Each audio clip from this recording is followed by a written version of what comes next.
Welcome to Conversations with Shlomi. Hi, I'm Shlomi, your host.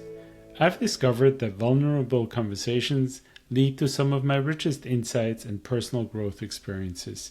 So join me as I sit down with guests who inspire me, and let's explore our ups, downs, and everything in between. Enjoy listening.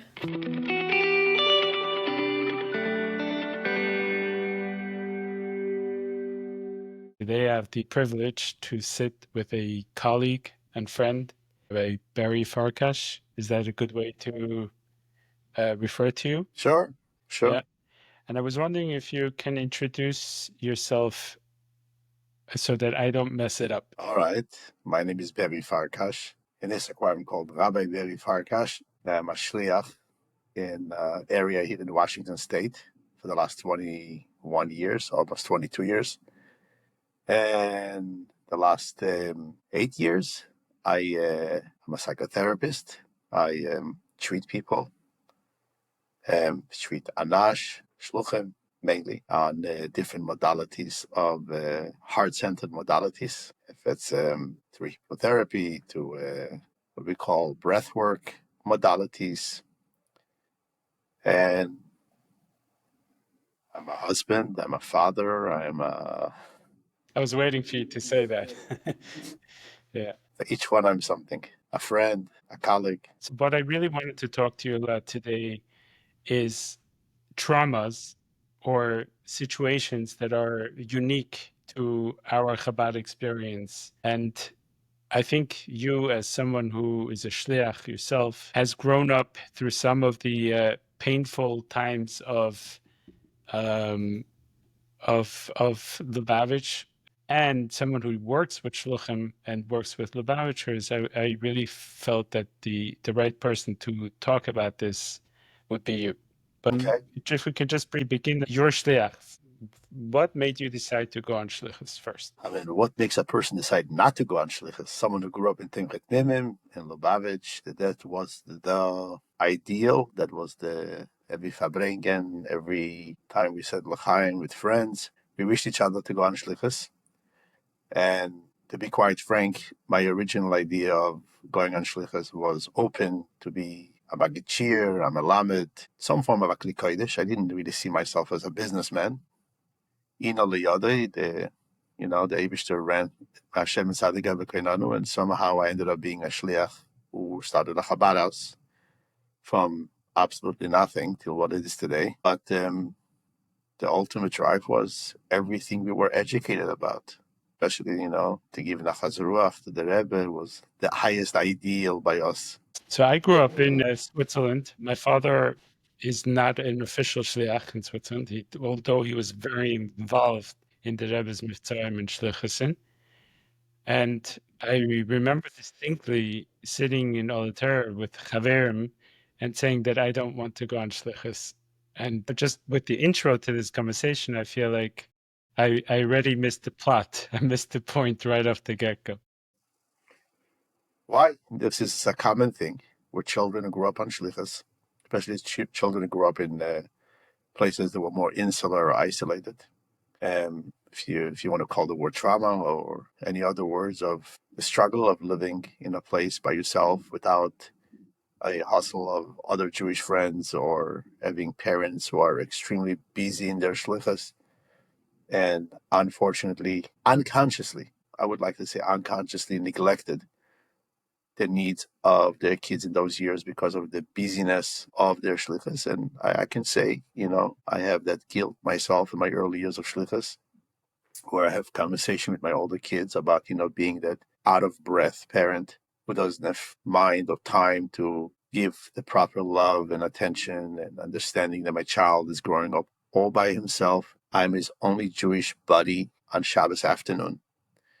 And when a child makes a conclusion that I don't want anything to do with this type of a lifestyle, it deeply resonates. It's very sad, and there is healing can be done around it, but I get it. Yeah. But for me, it was a little bit the opposite. My father was not on Shlichus. He was working all of his life in a professional capacity.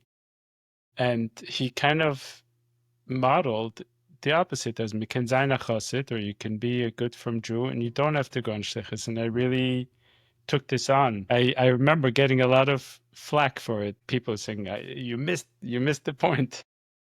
So that is Baruch Hashem changed. And I say Baruch Hashem with a big Baruch Hashem because some of us, and I think we are about the same age, or mamish the same age, we sat at those same tables, maybe with different settings and different situations. Yeah.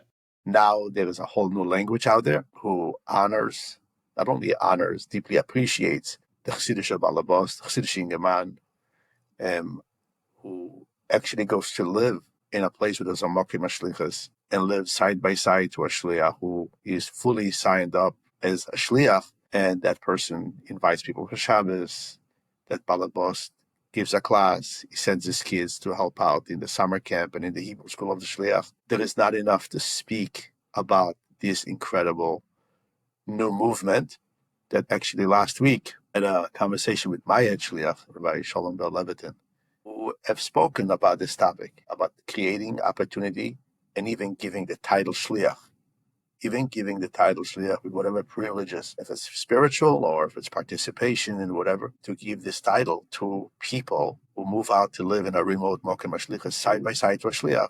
Maybe have a day job working, but at the same time, within a couple of years, showing a investment as part and parcel of Avodah, not just being a contributor to the Moised of the Shliach, but to be involved in teaching Hebrew school, being involved in taking a role in the Chabad house, where they will earn the title Shlichus. And he was not only open to it, I can't elaborate on it because it's something you have to talk to him personally. There is a Yechidas Diyar with the Rebbe, Tafshin Lamed in 1975. It is very much aligned to this topic about bringing the light from Crown Heights to invest in real estate in Seattle. At that time, they were developing the Alaska pipeline, and there was some real messages to him, but to him particularly about this type of a topic that you can maybe interview him at a certain point if this topic interests you or curious you and to hear more about that. To talk a little bit more about how did you get into therapy? And I know there was another podcast that you've elaborated a little bit on, so maybe we don't have to go into it but maybe fill in the details.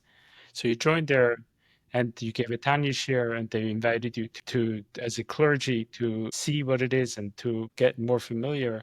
What actually pushed you over the top and said, you know what, this is something I want to do. This is something that resonates. That's something that I almost need to do, or it's part of my shlichus.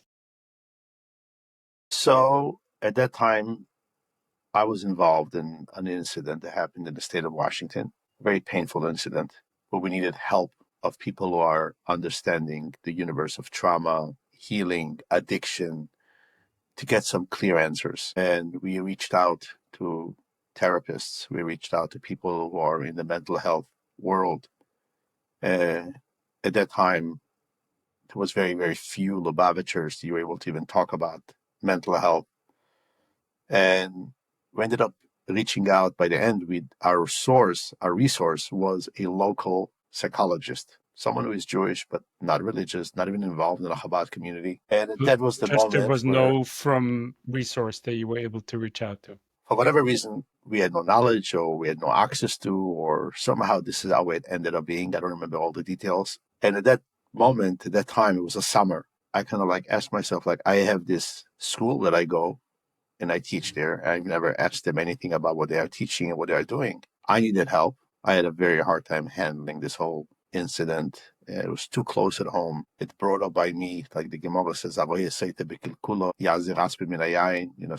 start looking at your own inner wounds and see, can I become that way? And very much so, this is something that was too close and too real. So I started seeking from them advice, what can you tell me about what am I supposed to do? And this is where kind of the invitation was, they are open for 15 years and just, why aren't you joining us? Take a course, just get a little bit knowledge about diagnosis, not even the actual modality. Learn how to diagnose, learn how to look at someone and know, is he struggling? Is it long-term? Does he need what to direct him? And this is where it opened up the door. And obviously from the first day, it was a very, very intense experiential type of learning. There was lots of books and reading and listening to, but mainly was experiential. Like you're on the mat right away. But it was triggered by you worrying about yourself. Like there was a part of you said, this is so close to home, and what makes me really so different? Without going into the details. A lot of that went on in the day's work, noticing how upset I am, notice how I kind of like restless that caused me to be. And it was like, what's going on with me? Like, why those other rabbis sitting there in those meetings and everybody's so calm and something is going on inside of me?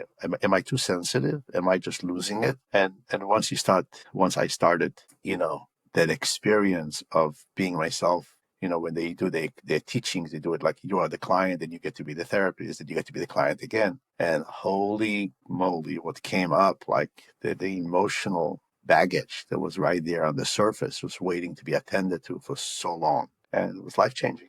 Life-changing. Thank God, life-changing. For me, and as a result of that, I took another 2.5 years through COVID and, doing weekends for long courses. And it was pretty intense. But so many people got benefited as a result of that. It's beyond my imagination. Like in terms of Avodas Atzma, you feel like it worked for you? Constantly. I mean, ever since, I don't think I ever skipped going myself once in 2 weeks for a full hypnotherapy session. Even today in the afternoon, I'm 2 weeks due since Pesach to go to. I see the incredible benefits. Besides everything, I'm a shpia, so when I talk about my chassidische inyanim and my chassidische life and my shalom bayis, but to just take care of those old wounds who always ask somehow for attention. Can we talk a little bit about those wounds? Meaning, when you got onto the mat, you said that it's a very experiential process, right? So not so much talk therapy only where you talk, but you get on a mat, you breathe, and if the channels are open, things come to the forefront fairly quickly. I mean, once you leave your conscious mind, where the chatter is, where the conversations are, you get in touch right away with what's right beneath your neck, right beneath that barrier, and literally it's sitting right there. And again, they use that modality stuff from psychosomatics, it's a combination of a lot of the cutting edge modalities that existed in the 90s and in the last 2 decades. And within seconds, there was grief. I mean, I had a loss of a sister at that time. And, 15 years, 20 years earlier, I lost another sister. So it's like the idea there's a connection of unfinished grief, where I get in touch with that little boy who is 9 years old, who finds his sister in her crib, and there's no one to talk to. Everyone is grieving in the family. It's a large family. My father, my mother, God bless them, had so much on their mind at that time, a house with almost 15 kids. And not that anybody was vicious or unattentive, but you're that little quiet boy sitting there at the edge of the couch with another bunch of brothers and a lot of people showing up into the house, and you just munch on that pillow and you're like choking in your own sorrow and pain and grief, and nothing makes sense to you because you only 8, about to turn 9, and you don't know what's going on. And then you just go back to school, and there was no time or space to grieve because there is a lot of things to take care of and the house is busy. And then that grief sits there, and there is conclusions in the time of that grief, like what's going to be with life, and does anybody even notice me? Does anybody even care that I exist? This is all very subtle conclusions for a 9-year-old in its very, very early stages of life, and that turns to all sorts of behaviors for seeking connection, approval, love. And then, the first opportunity when you suddenly get permission to grieve in the love and in the setting of a therapeutic process, where suddenly you're being given permission.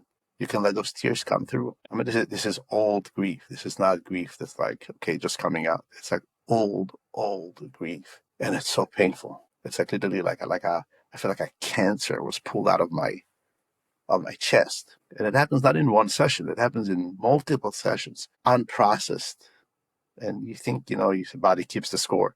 Your body keeps the score. Like you have those vivid images, vivid memories that you never attended to. And you have to visit it in order to just able to rewire the circuits of that 9-year-old. So you can turn on the electricity and feel like human again, feel that the world didn't come to an end at that incident. And that was the beginning of like more information and more stuff, and interactions with older siblings, interactions in school, adolescent trauma of stuff that happens, the early stages of development as a young teen, with, getting in touch with your sexuality and discovering your simple biology as a human being. How, again, there is no one in your healthy mind that you believe or trust that you can talk to. If grief wasn't attended to, who will I talk to about what I'm going through right now? And this is hundreds of sessions, literally. By now, probably over 100 or so. I don't know. I mean, I don't count, but there is work. Yeah. As you're saying this, I went through, unfortunately, similar experience when I was 5 or 6 years old. I also lost a brother and also saw him in the crib, unfortunately not alive anymore.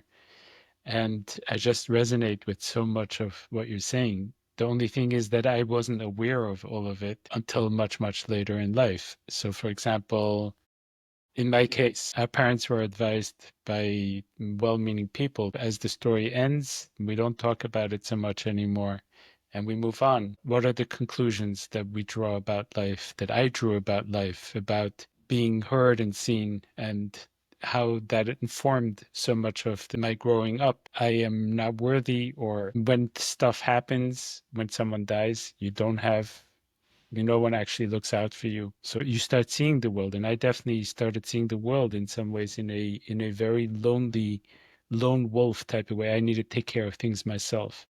And I like the way you put it, how that connects to when we look for attachment or sexuality connection, how when you start thinking as a lone wolf and you have no one to reach out, how that also forms your view of sexuality and connection and what it means. I didn't realize how much we have between each other. Yeah. No, it's interesting. My wife went through the same trauma. My wife's brother drowned in a swimming pool. And I always use it as an example because it gave me a full understanding of what trauma is all about. So my wife's brother, she was the babysitter at home. Parents went away for a day from the country. She was the babysitter. Her brother, 3 years old, a week after his finish, drowns in the swimming pool. She finds him, takes him out, the whole experience. She has no trauma from it. She has no grief attached to that. Again, I lived with her for 24 years. That was our conversations from the day we got married. And I talked to her about it. I can never get over it. I mean, it took me this whole healing journey and, healing and therapy to kind of like go back to the situations, go back to those events. She can get over it. By her, it happened. It's very sad. They grieved as a family. They spent hours and days with her mom and her dad talking about it. And obviously the grief was enormous. But what she shared with me, like her mother came over to her right, even before the funeral, took her and says, Nechama, it's not your fault. You've done nothing wrong for that to happen.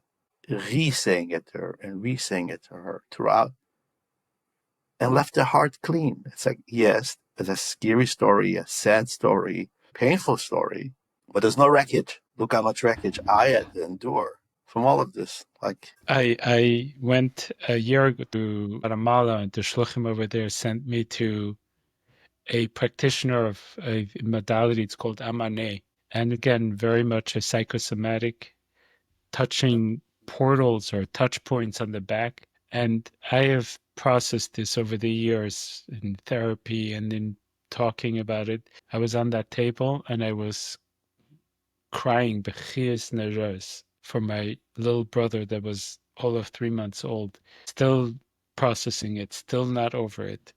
Did EMDR and so many things with it.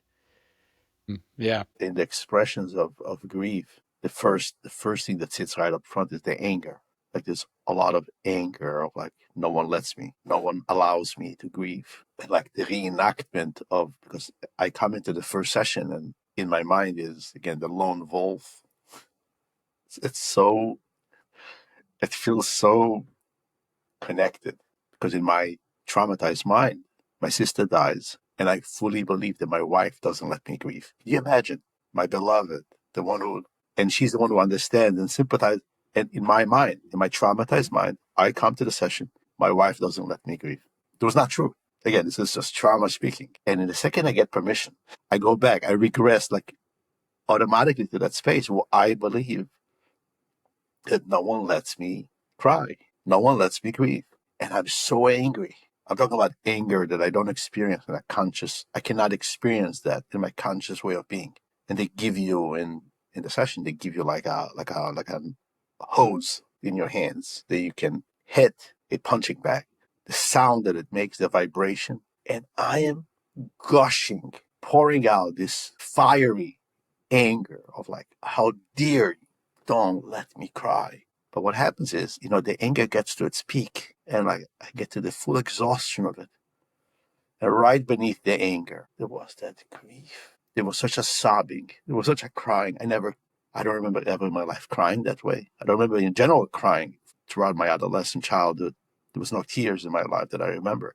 But the grief that came after the sadness, the heartbreak that came after the anger, boy. So this, just to add to this practitioner, when I came to his space, he had pictures of himself at different ages of life, 3, 9, 12, all over the place. And like sometimes there was a candle lit under one, like you're a little vain, you're building altars or shrines to yourself. And he said, no, all my life I've been taught that you're allowed to have maybe a little grief, but then this is where it ends. This is where the conversation ends. And I've internalized an image that's what I'm allowed to do. I'm only allowed to be angry. And this is he's saying like the anger of you not letting me grieve. And today I have all these images and I walk by, and when something comes back to me from those times and I'm sad and feel, I'd actually honor it. I stay with it and I say, what do you need from me today? And sometimes I light a candle for the sadness or for the thing that passed. And it really gave me, in a way, permission to never be over it and to always be with that part of me that feels that sadness and that grief. And it obviously gets a lot easier and it's not debilitating in that way. Yeah. I mean, the greatest gift of all of it is, when you sit now. I mean, I happen to slide into the chair of being the therapist as well as you do. But the gift of being able to sit with someone who is weeping or someone who is grieving or someone who is in an expression of the most powerful emotions, if it's in a deep expression of anger or sadness, and to be able to hold that space in a way that not only doesn't faze you, you don't care, or you complete empathy and acknowledgement and holding and waiting until it ends to be able to be there. That's probably the greatest gift from all of that. One of the greatest gifts of all of that is the ability to sit with the grief of others, to feel another person's pain in a deep way, in a way of that's supportive. Yeah, like in a way to be able to sit through it and not having to make it end, not having to make it go away, and just I'm here with you. Yeah. You get to hold if you get in touch with your own pain and your own grief, so then you get to get in touch with someone else's pain and someone else's grief. The Rebbe talks about, the Rabbi met to be Bali Tshuva too. That says about Adam Marishan that stakelde walking a klippes and he fell apart. And the Friedrich Rebbe says in Kute de Borim, Ken Rebbe is nicht gewesen. That Adam Marishan wasn't a Rebbe. What is the union of a Rebbe? And again, we all became Rebbes in the last. In Dera Shvi, the Rebbe turned us all into Rebbes. Give us Sibot to Yedin Einen von Eich. He gave it over to each and every one of us. Literally, all the Sichas those years was giving it over in a way that we take that role. And to be able to sit with someone who is going through struggle and pain and not hand them over something to wipe it, not giving them a glass of water to shut it down, but rather sitting with someone in a way that the person feels. The Rebbe speaks about this, about the Aved of the Rebbe being Balei Tshuva too. The Rebbe stops the Yechidas in order to experience the other person's something that the Mital Rebbe was be'ein aroich to what the person was experiencing. Even in Basil Gani, the Rebbe says that. He was not shaykh to what the younger man was coming to Yechidas on. But there was an understanding that if I cannot get in touch with myself in those places, I cannot get in touch with you in your places.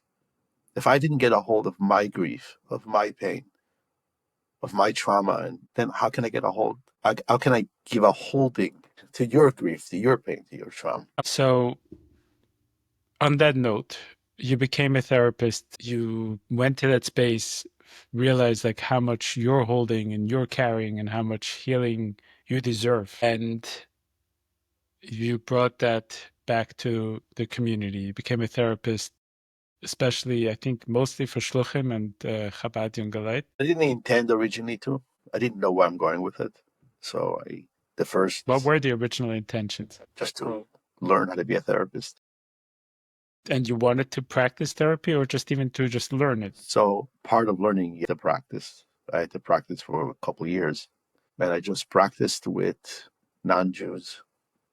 I put out on Facebook to the community here in Issaquah Highlands, if anybody wants to experience, for $50, I'll give you a session and stuff like that.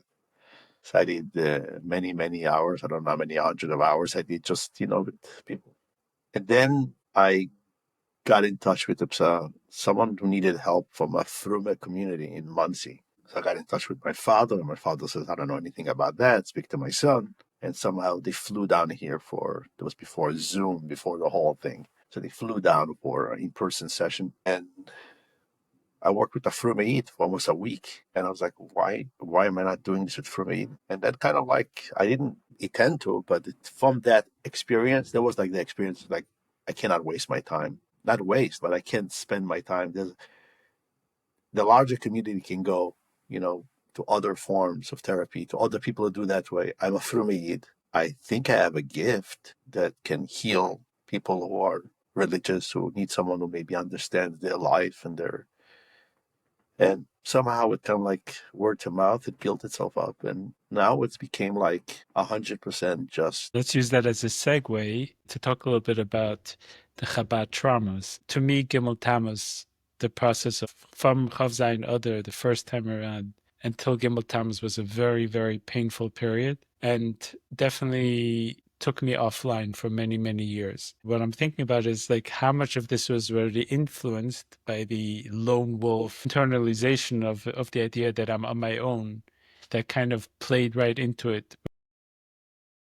I'm sure by now you have more information about that. Yeah. But on a basic level, I remember at that time, I was 14 years old, 14, maybe 15. We flew in from Switzerland, made it to be able to walk by the Rebbes to ask Mechila, and then to go to the Levaya. For a week later, I physically felt my heart hurting. Physically, like the world has ended. Like in some ways, like a deep pain and almost like a subconscious conviction that Mikan Vahala, I'm not letting myself be vulnerable like this anymore. I'm not going to believe anything that I don't see or feel or get to experience. Wow. I'm curious as to, and I've seen recently there's more conversation, more honest conversation in our community about the impacts. Because another very lonely part of it for me was that when I was speaking to all of my classmates or other people, there's like, I don't know what you mean, the Rebbe is da, or the Yatame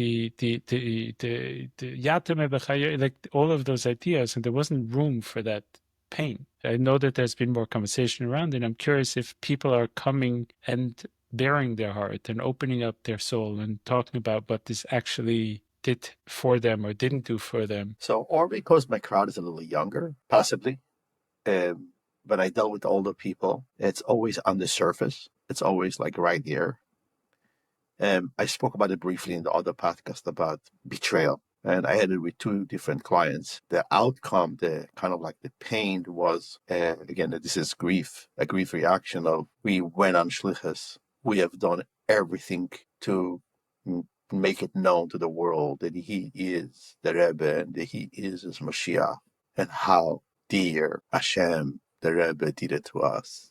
Again, kind of like that's the first layer of grief, is like the almost the betrayal experience of like, I thought you have our back. I thought you're going to bring Mashiach for us. I thought you're going to, and obviously I'm not going to answer that. It's not it's therapy. It's not a place to, it's not a philosophical conversation where I'm going to say, oh, But, the Rebbe, the Eibishter, I mean, there is philosophical answers. There is, there's ways to wrap your head around Eibishter, Rebbe, universe, destination where the universe is going to, that we have emunah and bitachon in certain things. But in therapy, it's just the grief of like, I'm 17 years old, I'm 19 years old.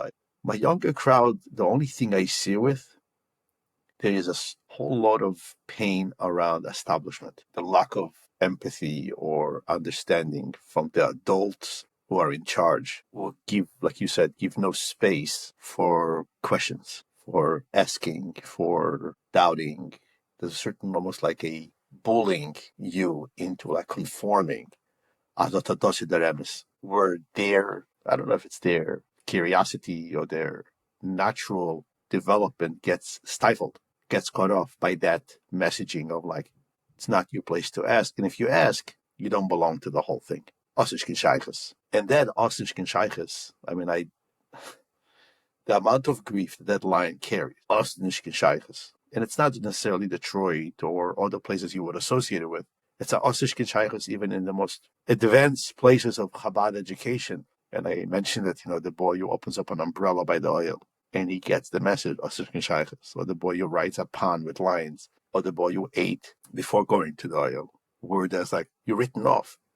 You don't belong to the whole thing. You don't really get it. It's not just about the white shirt versus the colored shirt with beers. Again, another message of you don't belong because of some chitzenistic thing. It connects to Rebbe, it connects to Eibishter, it connects to Timchet Mimim, it connects to Shlichus, and the imposter syndrome. That is, if you want to kind of like put it in a clinical word, the imposter syndrome. I'm a Shliach, but I'm a garnished. I'm a successful Shliach. I do incredible things, but inside I'm hollow. I don't belong to the whole thing.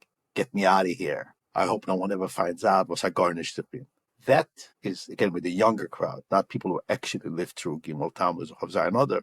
That is something that is, with the healing always happens, of like, they need to confront with themselves those wounds of being told that they are garnished, verstehst nicht, verbiste, feeling disconnected. Where do you think this kind of idea is, du hast nicht, why would a mashpia say, du hast nicht Shlichus?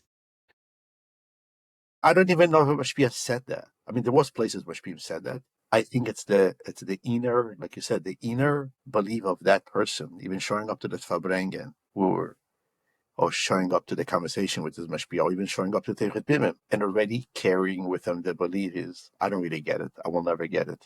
I don't think I belong to all of this. So the questions that I want to ask, there's no space for that. I'm never going to be honored for the questions that I'm asking. Where does that come from? In my understanding, becoming a chassid is at your own free will, right? The idea is that you're not born a chassid just because your parent is a work siddim or ark siddim.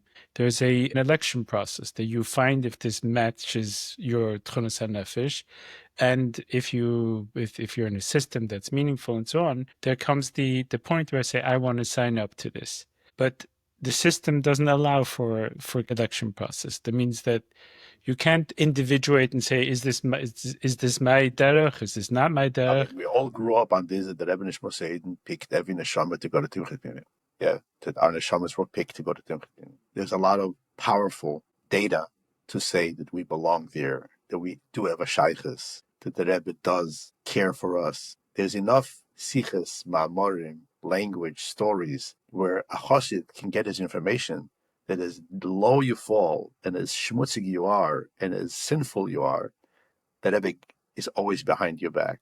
Hashem the Eibishter didn't forget about you. The Rebbe didn't write you off. So all that truth that each and every one of us learns in Sichas, and we say it to our balabatim, who drive up, unfortunately, with their cars on Shabbos, or they're living in questionable relationships. We always use that language with them generously, open-heartedly, completely letting them know that they do belong and they do have a shaykhus and they will never be separated. Ayid nisher vil, nisher ken, that are nifrit from the lekus. All of those wonderful things. We have it on, we as Lubavitchers, we have all of that. That is the most precious commodity that we have to share with a secular world, or with a world who is struggling with sin, or with addicts or whatever.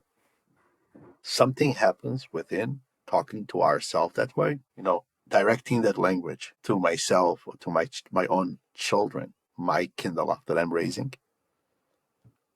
that I don't know what happens to some of us. We just kind of like lose that. We become judgmental. We become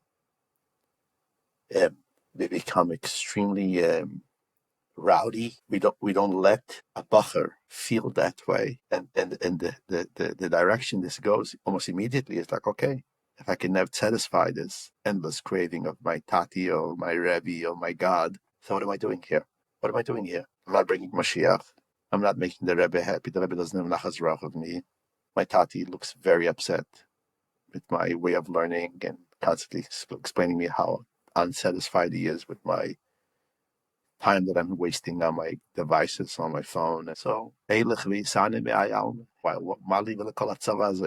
should I waste my time here? In our days, a lot of people expressed that if the Tani is a Sefer Shel Beinanim, which is something that we're all supposed to be able to reach, and the way it was taught to us was that it's Halavaya Beinani and Tanya v'chulu v'chulu, then like, why am I even trying? Like, I know it all, I've seen it all, but why am I even trying? But I want to emphasize, a lot of it falls within translation. We heard Mashpim spoke very nicely to us, I believe. Rabbeim spoke very nicely to us. Our parents did their best. Something within that inner language that we bring to the table. We only see the judgment. We only picked up on the rowdiness. We only picked up on the guy who says, Shlichus, our sensitive soul. And a lot of us are sensitive, super sensitive. I mean, hard to acknowledge that we are sensitive because it carried a lot of shame around it. But more and more we're willing to accept it. We were more sensitive than our teachers or our rebbes. We picked up those subtleties and made that the loudest voice in our head, saying, Veribiste. Even though I believe that most of my teachers, as I start going back in time, they didn't speak to me that way. There's maybe a subtle language that existed out there. But the sensitive child was already feeling a Veribiste inside of him. Picks up only Veribiste. This is the only information that I wanted to hear at the time, that I'm a nobody, that I'm a nothing, that I'm worthless, that I'm... You're treating more younger people. Does that mean more Bachrim or younger light? I don't treat Bachrim. My focus is mainly, people over the age of 25, 30. I have some younger, but people above my age, or people my age, I had some. But, you asked me particularly about the Gimmel Tams experience. So this is why I'm saying it only came across as the grief around betrayal around it and stuff like that. What do you see as the number one issue, at least coming across your, I was going to say door, but coming across your Zoom screen, that the population in the 30s is struggling with? Okay, so first of all, I don't think Chabad community or Fumeiten are struggling and with different stuff than the rest of the world is plagued with. I think right now, we'll say, and both of us agree, that the most common struggle among Fumeiten is internet and exposure to images and being addicted to it and dealing with that addiction. It's extremely disturbing to a Frume Yid, even not to Yidden, but in the Frume crowd, because of the accessibility to it and the unknown of how to even deal with the enormity of that obese and that wild, that becomes like the space of probably most of my clients getting to. Struggling with sexual addiction or pornography addiction or things like that. Yeah. And again, because the emphasis of Tahara and Kedusha is so big by us and important to keep that clean, real Oiv de Hashem, people who work really hard on themselves, find that, we have daven, we learn, we do everything, but that doesn't stop. That Yetzer Hara over there. And when someone calls me recently and says, he can check off the box and everything. Literally told me, he can check off the box and everything. But and all like he's doing it all. Shlichus, devotion, Rebbe Sinyonim, Kvias Itim. He really he says, with all confession, he takes stock with his mashpia. He said, I really can check off the box and everything. It doesn't stop. It's like every time there's anxiety in my life or something, that's my medicine. I spend hours on it. And my mashpia told me it's beyond. I guess the mashpia listened to that podcast that I speak about it. He says, the mashpia told him it's beyond your avodah now. It belongs between you and someone who can help you on a clinical, medical, hopefully kind of like working on that way. There's deeper wounds there that is beyond I mean, you could continue saying Tehillim and writing duches and panim to the Rebbe about it, but it needs a little bit of a refi deed to work through this. Do you think that because we have such an emphasis on kedusha v'tahara, and the idea that sexual growth, exploration is something that's private, not that it's a secret or shameful, but it's private. Do you think that increases the pull of using I that as a believe, medium? right now, I believe, and maybe you agree with me or not, and I would love to hear what you have to say from your perspective. I believe the biggest issue of all of it is the lack of healthy communication between us and our adults in our life, not necessarily father and mother, it could be even an adult in our life in those years, who introduces us to this universe of biology and changes that happen in our body in a healthy, compassionate way of understanding and settling it for us. The disconnect that happened between generations where all didn't talk about it at all, or talked about it in a very weird, shameful way. Even with Psukim, Amori Chazal, Kitzur Shulchan Aruch, spoken riddles about it, and made it riddled, made it like something like, ooh, that's interesting. Maybe I'll find my closest friend and we could talk about that in greater length, someone the same age as me, who, and unfortunately, where I see the slippery slope was the lack of having a competent, healthy, compassionate adult who introduces us to that universe and takes us through that bridge and makes it normal. Let's put it this way. Makes it normal to be a 14-year-old, a 13-year-old. Makes it normal to have changes happening and nothing traumatic. Takes away the heat and the excitement and the suspicion and the sin and the cover and makes it normal for us. And this is what the good news that we see now with the explosion of mental health and the explosion of surfacing all of this. That today parents seek guidance how to talk to their kids. I can say I did better with my kids than my parents did with me, and like me, most of my friends did better. I hope so. So those who I talk to, we speak about it. We talk about so how do you introduce to your son? How do you find your son sitting on a device and looking where you're not supposed to? What do you do? Did you just walk over and pull the device away from him? Did you speaking to people like, I called up someone, a professional. I asked advice how to approach it. I had a conversation with my son. It was short. It was sweet. It was not face to face. It was more like in the car on my side. A lot of like knowing how to make life normal for our kids so we don't deeper wound their connection to sexuality, to their privacy, to all of that. So if I can summarize, I think what I heard you say is that sex education, but not that it's like a sex education from the parents, but that there's this idea that the parent, as the child slowly progresses through becoming more adult, their hormones, their body is changing, that it's always an open conversation, a demystifying conversation, that it's not this crazy thing or this dirty thing or this secret thing, but Pashut having an open conversation. That is one of the first and foremost antidotes to creating the other thing, that this is the thing that we don't do or shouldn't do. Look, in Polish Chassidus, my father came from Taldisarn and Gever Chassidus, most of the Polish Chassidus, the amount of talk about Tikkun HaYesod or Shmiras HaBris carries enormous amount of shame and it's the language, again, another one, to compare, but when you see it with people who are not Jewish, who come from other religions, and you listen how they talk about their body and their urges and their desires, it's literally verbatim, word for word, for what is used in Polish Chassidus about these types of pleasures, about this type of body biology. That's the only way of demystifying it. Just look at this body biology. We're in Chassidus Chabad, even though we have plenty of Chassidus Chabad about this topic of Tikkun HaYesod and Shmiras HaBris. But when the Rebbe comes with his approach of Esech Hadas, when the Rebbe comes with his approach of talking about it, but not really talking about it, giving it the attention that it needs, but in the same time, let's not turn this into the beast that it may be in the mind of the sinner or the person who is obsessed with it. It's not a sin. It's not a crazy sin. you didn't turn into less of a human being as a result of that. I mean, it is a sin. It is it's usur. But let's not turn the sin into a sinner. Let's take away from the human being the feeling of like, I have just destroyed Hashem's world and Moshiach is not coming because of me. That's it. That's what it says. It says because of the Alavatola, Moshiach is not going to come, and I'm Berachi the Geula. And sits a boy, a 14-year-old boy, and he talks to himself that way. How do I know? I was that boy, and I said it to myself. And I had enough spiritual teachers at that time that were available to tell me that what I say to myself is not true. I'd rather yasiach das and think about other stuff and this inyanim. But that young boy sits there, the 14-year-old sensitive soul who just messed up so badly, destroyed the world. That's it.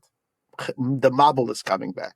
Everything it says in the Sfarim was given to me in abundance. I learned those Sfarim at a very young age. I know about what happens when you do this Aveira. And you sit there and you see something, there's no way I could ever repair this. There's no way I can fix the mess I just made.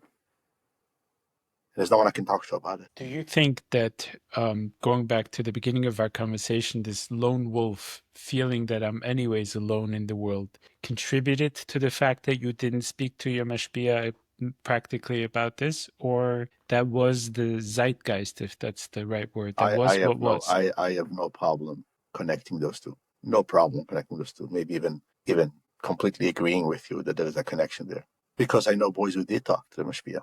I know boys who opened it up to the mashpia early on about the struggles. Some of them were shut down, and this is why they're in therapy. And some of them at good chinuch, they were zoiche to have that mashpia who had this business cleaned up by him, and he was able to hold them through it. He was able to speak to them and comfort them and give them words that they trusted that are real. That they were able to go past that. And recently, somebody told me, I don't know the source, and please don't quote me on it, but that the Stipler, when they asked him, how do you deal with this with the Bachram and Yeshiva, like, what's the approach? He said, it's like if someone is not married or not even Yushiv, like he's settled in his marriage, the idea of approaching this from a place of schava einish is absolutely wrong.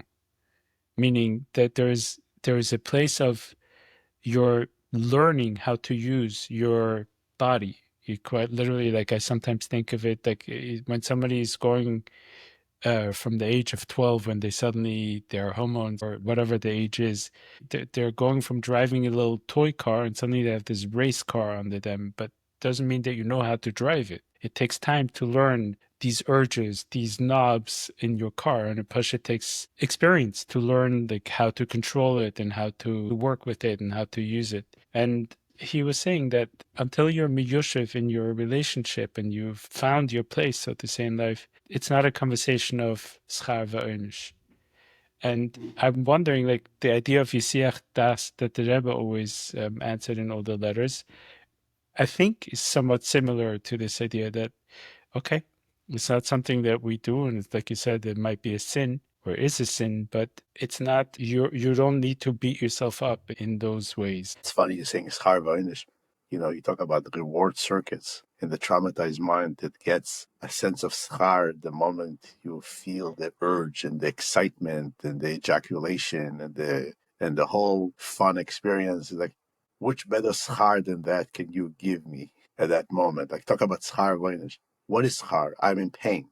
That became the medicine. That became the place of feeling ultimate euphoria and joy. It's like the ownership. A promise of like in the future, 100 years, Right now, it has no place. The ownership is to sit through Seder. If I can get out of Seder and do that, the next Ma'amaisa, Mashiach Kumenein Togen, there's going to be a loss of love. I heard J.B. Soloveitchik says that the Eibishter came to Yerovim and Avot, and he says, Ani ve'ato benisha, and Yerovim and Avot says, Mi berosh. And the Eibishter says, Benisha berosh. He says, forget about it. And JB says a beautiful, beautiful teaching about it. He says, what's it a pshat? The Eibishter tells him, Ani ve'ato ubenisha. He says, biberosh. The Eibishter already says, I, you, and then he says, benisha. Why are you asking me berosh? And he says, Yerovim and Avot wants to know who is right now going to be berosh. The Gan Eden is in the future. Gleich yes. If I do tshuva right now, Mi berosh right now. Not Began Eden. He says, right now, the symbol for tshuva is David HaMelech. Years passed. The world recognized that David did tshuva. So we didn't see it Yom Kippur night in the Sefer, David Avdecho, Shiva Lefonecho. So David HaMelech became the symbol of tshuva. But I promise you, Yerovam, if you do tshuva, in the future, the symbol of tshuva is going to be Yerovam Menavot. Eden will see it Yom Kippur night and they're going to say, Yerovam Menavot Avdecho, Shiva Lefonecho, and you will become the symbol. But the problem of the person who is obsessed with his miperosh right now, who is rewarding me right now? Am I going to have that pleasure or that? Are you giving it to me right now? I'll be gonna forget about it. Talking to the wall. So the bacher sits there at Seder. It's excruciating. The Magid, the whole environment is very demanding. It's hard, I mean, I could fully sympathize with the stipler when you understand this on an internal, when you talk about reward circuits and attachment experience and serotonin and all the chemicals that happen as we get in touch with that. Yasiach Daita, forget about it. Move on. I don't think Yasiach Daita means move on. What does it mean? You learn Yasiach Daita, the sugi of Yasiach Daita. Yasiach Daita means occupy your mind with something else. It doesn't mean distraction.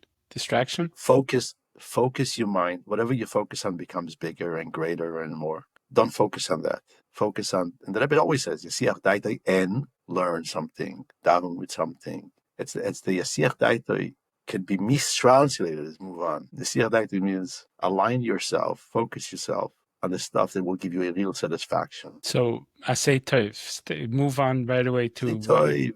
Don't be Isaac in tikkunim or in how terrible the chet is. Focus your attention on the strengthenings of your spiritual ego that comes through Isis Atera and all of that stuff. Do you think that there is a community-wide, like you were saying that, in some other communities, especially I think you mentioned some more Polish denominations, that there's a bigger focus on Shmiras Habris and on the Aver and the Chet around it. Do you think that there is a fundamental difference in understanding? Meaning, coming from a place where we know Zohar talks about the beautiful power of healthy sexuality and how you can use it, and in general, the difference between Judaism versus Christianity, that in Christianity, sex is born in sin, versus we hold it very dear and there's a very holy place for it. Do you think that there is, even in different denominations of Hasidus, let's say Chabad versus other forms, where there's a difference of approach of what sexuality means? So what I gather from, I'm familiar with Talmud Saran because it's where my father grew up. And Talmud Saran was pretty extreme on Kedusha v'Tara and Taras HaKodesh and their Sfarim. And I think Ger and other Chassidus with Kedusha v'Tara was very emphasized. The main focus was not to fall into the taiva part of that. In other words, it was never viewed as the actual act or intimacy as what Christianity is. Rahman al-Islam to even compare. But there was such a zehirus of not turning this into a taiva, where you have to think about the zivug elyon that happens. Even referencing to the Alter Rebbe in Tereh Miklas Esther, where the Alter Rebbe says that Alidia zivug inyan gadol lamata v'nasu v'inyanim g'delim l'maylo, that zivug is a holy time. It's great things are happening as a result of the zivug, and you could miss out on it when you fall into the taiva of it. So the shmire and the hazoras and the achonas and the kavonas and the restrictions and all of that fences and vidorim v'siyagim that they put around that was all about nefila b'taiva. That is in Chassidus Chabad as a space too. I think very much of a space. Iskafi and all of those things. That zivug is not a time to just experience every taiva that you have, or b'chlal being in a state of taiva. A chosid, I believe a Lubavitcher chosid, is supposed to act in mindfulness and be extremely zohir, not only the halachas of Shulchan Aruch, of Simin Reish Mem, of following the restrictions of tznias, that this is across the board. A chosid is zohir, not to follow in taiva, not to be there for his own gratification. Obviously, it's a part of the Avos Yisrael, and acting in a way of love and showing the person you're with ultimate affection and giving the person you're with whatever they need to get there to their ultimate joy and pleasure of it. But the zehirus from falling into a taiva that this becomes the obsession or becomes like an ongoing abyss of like, figuring out how to amplify my bodily pleasures. That's very, very much Chassidus Chabad too. Just by them, the way they approach it is very militant. It's a very, I don't know, rishis thing, but there's a lot of like defilement and talking about like how terrible it is and how corrupt you become and how next morning you can't even daven and then the feeling that it causes you. And I told the siren, you go to the mikveh, but those who are following, go to the mikveh right after zivug. It's not that you wait even for the morning. Chassidim Bechlal would go in the morning for davening. But in the siren, I know that the anoge was to go right after the zivug. The mikveh was open at night. I love this distinction. You answered something very beautiful for me, that we're focusing on the falling into the lust part of it, into the selfish part of it. Maybe you could elaborate a little bit. So does that mean that I can't enjoy being in that act with my wife, that it's all about giving and it's all about mindfulness? I think if you're not going to enjoy, you're not going to be there. So there's an understanding that Ein Kishi Elo Ladas. There's an understanding that the physiological, biological process demands a human being who is in line and connected with joy and pleasure, and same way a person cannot eat if he's not hungry. The description even about Tanoim and Amiroim around this topic is of hunger, satisfaction, joy and pleasure. So let's not get carried away again. This is where we slide into the Christian way of thinking, like it's all sin. Yeah, it's not all sin. There is a pischishal gehenim of abuse and selfishness and uncontrolled cravings. And there's a world of healthy appetite. Healthy appetite is commandable. It makes shalom bayis. Others observe saying the Gemara, mesim shalom bebeisi meis, when he's experiencing the lack of potency and the lack of craving or the lack of ability to even perform. He says, mesim shalom bebeisi meis. This is the shalom bayis at home. When there is curiosity and interest and wanting to be together. That's the shalom bayis. The acting on it and being, extremely selfish and animalistic, that's the defilement of, turning zivug into a union of connection to a place of disconnect. But to be in a place of healthy appetite and normalcy and showing interest, obviously with the limitations of halacha, of halachis, at a time when you need to, it carries a lot of beauty in it, a lot of like, yes, we are in it together. We both miss each other. And the Gemara says, that that's probably one of the reasons, again, it's gzera gazarti v'chuka chokaktia, but one of the reasons is to bring a sweetness between husband and wife. And how do you differentiate between taiva, meaning licentiousness, becoming very selfish in this, and addiction? Is there yet another distinction between those two? Meaning you can act in a place of taiva where there's a unhealthiness that brings to disconnection, but you're not an addict per se. And an addiction is past that. You're the master on addiction. If you're asking me, I would believe that that addiction is a stage past taiva. It means taiva will bring to addiction. Addiction, I believe, is something that operates your system rather than you operating it. Exactly. In taiva, you operate it. You are the one who you can say, okay, enough. I'm done. It was wonderful to kind of like tell her how interested I am. And then I just take a deep breath in and I just go back to my yachzel talmuda, I go back to my life. I don't think the addict has the ability to do that. If he doesn't get that, he needs something else. He gets into a lot of accidents. He gets a lot of grief as a result of that. I mean, addiction is just, it controls you. You don't control that. I recently spoke in a yeshiva about porn addiction and in general addiction, but the idea and everything around it. And the first observation was that every single bacher knew very well, not just about pornography, maybe actually not one bacher, maybe not, but every bacher knew very well about porn and the different forms of porn and the different flavors of it. Is this all because they didn't get a healthy sex education, or is there an added piece? Which I'm leading you on with the question. We both know the answer, but there's an added piece of there's such an availability. It's in everyone's pocket in some form that, and then the follow-up question to that is, and how do you counteract that? how do you keep Kedusha? How do you keep the holiness, the beauty of it alive in the face of so much adversity? Yeah. Yep. There is no black and white and all or nothing approach on this. And if you want to go that way, you're going to get really hurt. And the Chanachim know that already by now. You know, the filters and the asifas and the machoes and the all or nothing approach on that only caused devastation and upsetness and didn't yield any result of actually having people serving the Eibishter with the ganze heart. We need to talk about it, and we need to know that this is the last milchama of the Satan before Mashiach comes. It says when Mashiach is going to come, it's going to be Ki'ayin, Be'ayin, Yiru, Hashem, Beshuv, V'tzion. You know, it's going to be V'ro, Kol Basar Yachdov, like we just said in the After. Something about the Re'iyah, that the Re'iyah becomes the struggle, the Satan. And again, this is a total spiritual word that I'm going to say now, but I integrate spirituality in my work all the time. We have to acknowledge that this is the nisayon of our generation. The availability of it, the accessibility of it, the in-your-face that it is.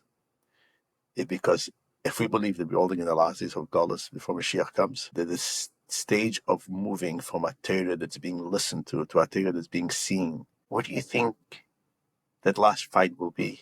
We have to inspire each other to look on that struggle that way, elevating the conversation to a place of Dolik the ganze Sache jetzt. Your filter, you're going to guard your eyes, you're going to therapy about it, you're sitting there and Kishma Shalamite, you're working on it, you're doing exactly what you need to do right now to bring Mashiach. And the second you elevate the conversation to that space, it's not anymore a therapy conversation. It's a conversation that resonates with the Chassid, it resonates with the Yerushalayim. Acknowledgement that this is a struggle. I talked to you about it, my kids, Mashpim, we'll talk about it in Fabrengens, that it's not black and white. It's not like, okay, you're going to completely control it or completely uncontrol it. This is the struggle right now. Are you willing to embrace the struggle right now? Today, the struggle is not eating treif. Today, the struggle right now is not joining Zionism. Zionis, you know, people that fight with Zionism. Anti or pro. Anti-pro. Yeah. It's not anymore that. The struggle is in your pocket. The struggle is being in a place, you know, that I want to keep my eyes pure. And I will work on myself, and yet I'm going to have moments of nisyonis, and I'm going to fall apart, and I'm going to go back to the drawing board, and I'm going to try to figure out how to combat that. Again, this is the avodah ruchnis right now, and if we are going to black and white it, or we're going to kind of like say, oh, this is betachlis. This is not something we should even talk about. You're missing out on what's going on in those Bachrim's pockets, and you're missing out what's going on in those Bachrim's life, and those businessmen. When I heard that from my mashpia, my brother Asher, and he didn't speak to me about it directly. He was Fabrengen about it 5-7 years ago at a Fabrengen in Yerushalayim that we were all together, and he happened to Fabrengen about that word. It hit me so deeply. I love it. So it's a reframe that instead of this is a struggle that you're going through, you need to understand that this is the next level or the next step in our Avodah clothes, and work on it. Don't let it take you out or take you down or make you discouraged in any way. That's actually the work of our generation. And the main part is you're not alone in it. That feeling of like, I'm the only one struggling right now with this issue. And I tell you that most of my clients come in, and that is on their shopping list. Why they come, that's on their shopping list. Why they're coming to talk to me is because we are all in it together. To go out from Mitzrayim, you need to have a group. Other korbanos you can eat alone with your family, you can eat by yourself. Comes to Korban Pesach, this is just, I don't know why, maybe I saw the word somewhere. You need to have a chavura. You need to have a group of people. We sit together and we know like we are all in it. And in the moment you take it away from yourself and you turn it into, this is the universal issue right now. This is what the world is struggling with. And by the way, non-Jews, non-religious non-Jews, all the settings that I was sitting in with other therapists, they were talking about the struggle. No one said, oh, forget about it. Pornography is just art. Everybody who cares about integrity, everybody who cares about growth, aches about it. C'est tout vey. Because everybody's working through this. Some of them were successfully dismantling their connection to the media and somehow figuring out how to see things that are more powerful. Some of them created filters. Some of them are putting in another person in their life to help them, support them in guarding this. You can't wash this off by saying, and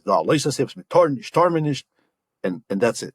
We have to acknowledge as the Welt It's a anaya milchama, and it's an anaya milchama, but this is what we are involved in, and you are part of a collective who is working through this, and we will go through it. It's going to end, like every nisayon. It's going to come to an end, but let's work on it together. Let's figure out how we can help each other, support each other through therapy, through Ashala Horavs, through fabrengens about it, through talking about it, filters, whatever. I really like this. This gives me something to think about. And you see it actually in general. There was like this strong movement, even in the Welt, meaning the non-Jewish world or the general world. There was like healthy sexuality means that everything flies. You could do whatever you want. All expression is good expression. And if a young boy or a girl is masturbating, that means it's a healthy expression of themselves. And very quickly we're pulling back. The whole, like you said, in the psychological world, we begin in saying like this is an issue. We're destroying our dopamine and reward cycles, and it's not working. I mean, I got a lot of that language. Talk about collective healing. This is the language that are borrowed from Jungian movements who talk about, universal grief or universal healing. When you learn Chassidus, obviously I don't need to have that language from their universe, but it's a confirmation that it's an understanding among people who, by them, healing is being viewed as an aveda pnimis, as something of becoming not just a better human being within the realms of a society where it can be counted as another member, but rather being viewed as like there's a Eibishter, we carrying the weight of the future generations in our hearts, ancestral, generational, universal. In that language, that this is very much Chabad, especially the Rashvi language of bringing Mashiach and Einem and the Welt, and all of that stuff, is if you don't see your issue as part of the expansion of humanity going through right now something, you're missing the point. And not only missing a point, you're not that lone wolf. You're back to that lie that I'm the only one who suffers from that. I'm the only one who struggles with it. No one is there to support me. No one will let me grieve about it. And therefore, Mashiach is coming. Everybody will be in the front line. And I wouldn't be invited even. I want to do a quick shout out. There's a book that came out about 1.5 years ago. I think Dr. Shlomi Zimmerman put out a book, From Boys to Men, for people who are struggling and don't know how to have this conversation with their kids. It's a really beautiful resource to teach beautiful, healthy sexuality to our children as they go through the stages. I want to, as we get to the end, I want to talk to you about if you had a message, maybe in this noisa to the world that you can put out over here, something that you think is really helpful, what would it be? That's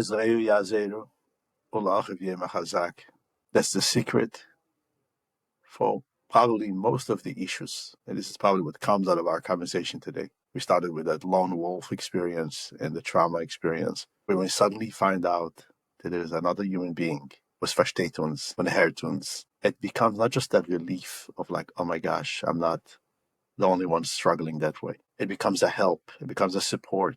It becomes a way of lifting each other up from those lonely, painful places. And we have to create as friends, as a community, as Lubavitchers, as Hasidim.